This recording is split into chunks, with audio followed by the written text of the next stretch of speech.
Kleine, and welcome back to episode 9 of building the Kleine Scheidegg train station. We've been working on this now for several months, and we finished up what we'd call the east side of the building, and now what we're going to do is work on the west side of the building. This episode, we aren't going to go back into all the detail of how to put the stone in and the wood planking and windows, because it's identical to what we had done on the other side of the building. But we'll still give a brief overview of that. We got to take off these pieces here, and this will give you a better idea of what we'll be working with on this side of the building.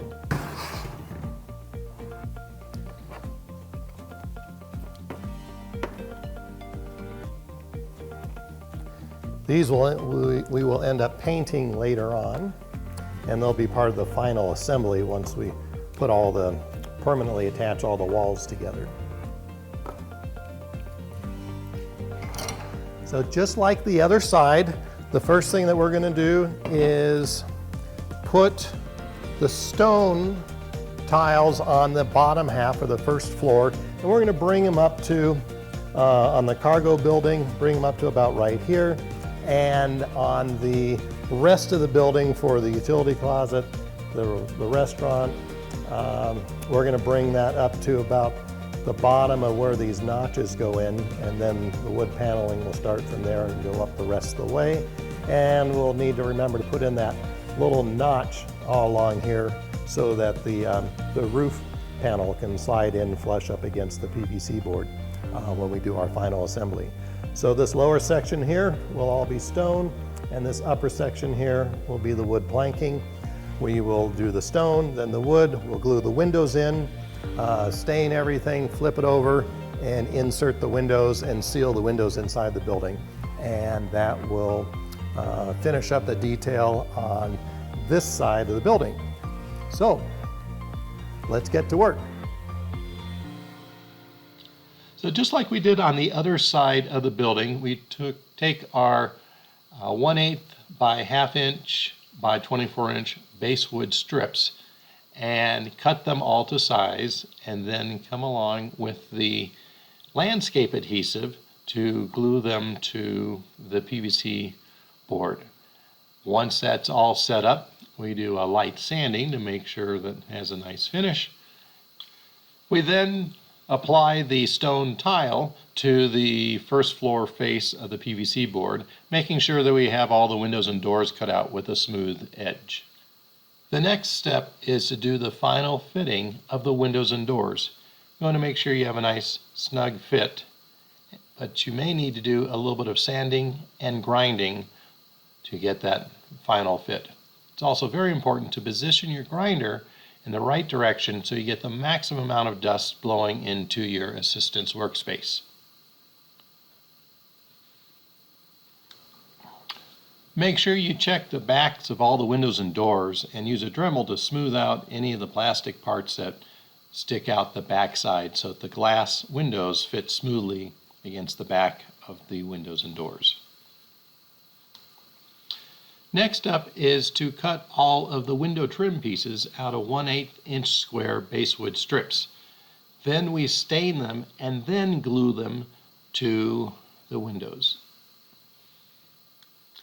After all the wood is stained and all the windows and doors have been fitted, you can go back and glue them in place with E6800 adhesive.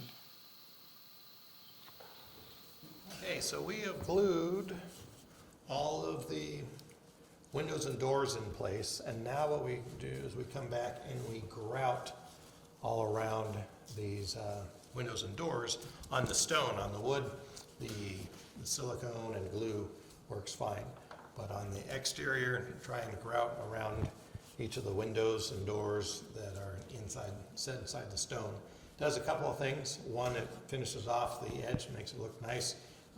Number two, it really helps hold these windows and doors in place from the outside, and also helps weatherproof these windows and doors. So I just use this, we're using this Fusion Pro pre-mixed grout. This stuff we talked about already works really well, and this color is called Haystack, and I just use a little wood piece of wood here to go along and just kind of push it in.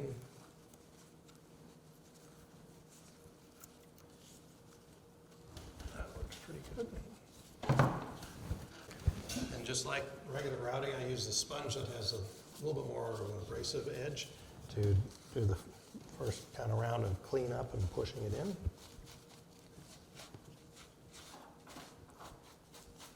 There you go. Then I come back and use the softer side.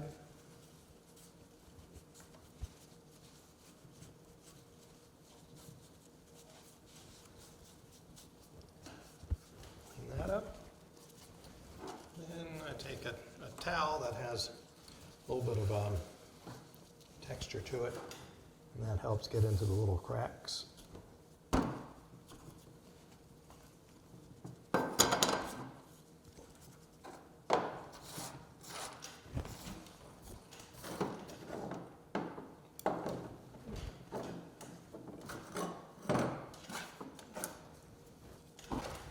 I use a little piece of wood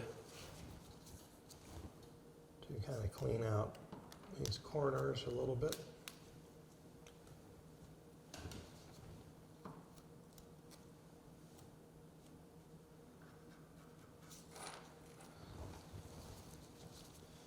And sometimes I put the cloth in it.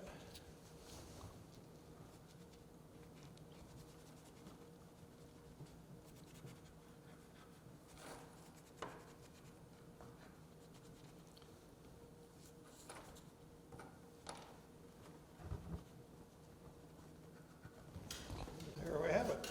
Now move on to the next one. The final steps are to apply the waterproof sealant to the wood planking and attach and seal the windows and doors with the clear silicone from the inside of the walls. All right, we have now finished up the west side of the Kleine Scheidegg train station building, and as you can see, this is really starting to look like a pretty spectacular model that's going to be out there on the railroad. And even though this is kind of a large structure and it has a lot of pieces, it's I certainly wouldn't say that that if you're a brand new modeler for the very first time to start off on something like this.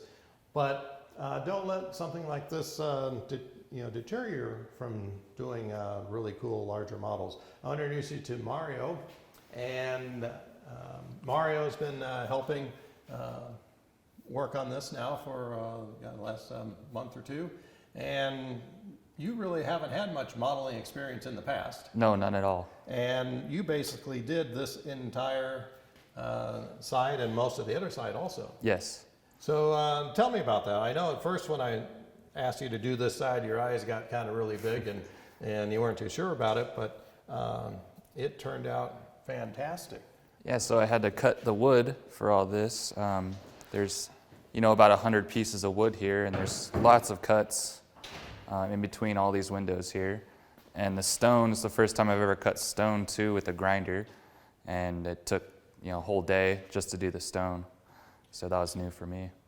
But other than just taking a little while, it's pretty easy just to cut that. It's kind of like your own little private jigsaw puzzle that all goes together. Yeah, basically.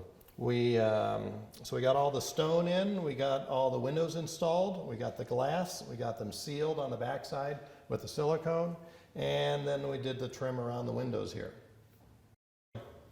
Cut out a nice long notch right here for the roof panel to be able to slide in there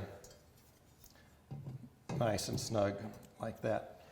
You gotta remember that this building, all the pieces go together and they're designed, or with the tolerances that there's, we didn't take into account any of the paneling or detail that goes on the outside of the PVC board. We made that decision just because I'm not sure, if people want to build one of these, they might put stucco on, they might put wood or stone all the way up to the top, or planking the entire side of the building. So you have to go ahead and remember to do some trimming and adjustments for the thickness of whatever detail you're putting on the outside. And so that's what this notch does, is enables us for the roof panel to come all the way up snug to the PVC and line up with these tabs right here for the little awning that comes out. The next thing that we did was we glued these panels together. We still have to finish them. We put the Bondo on them, and we still need to sand this filler piece to make it flush with the roof. But this way the thing's not all falling apart. Here, I'll hand you that. You can set that over there. Same thing with this piece. And these will eventually, these three pieces will all come together as one unit eventually. I went ahead and we notched this out on both sides here to accommodate the wood paneling on the exterior of the walls.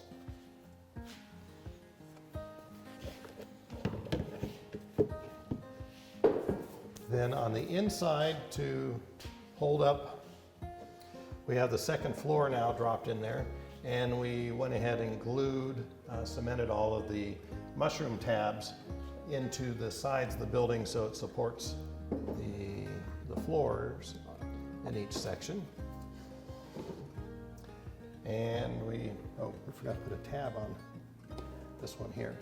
So that's pretty much what we have gotten accomplished in this episode. So once again, I want to thank Margaret because you did a great job on putting all the stone and wood paneling on here and the window trim. And like I said, we have all the glass in these, so it turned out really nice. And as always, if you have any questions, please email me at Hawley, Hawley, @trainli.com. Please like us on Facebook, and please subscribe to our channel, the Alpine and Western Pacific Railroad, and you can click on that little button at the bottom of the screen there, and you'll be subscribed to our channel, and that way you'll get notifications when we post our next episodes on building this model. So once again, thank you very much for watching. I'm Holly McLean.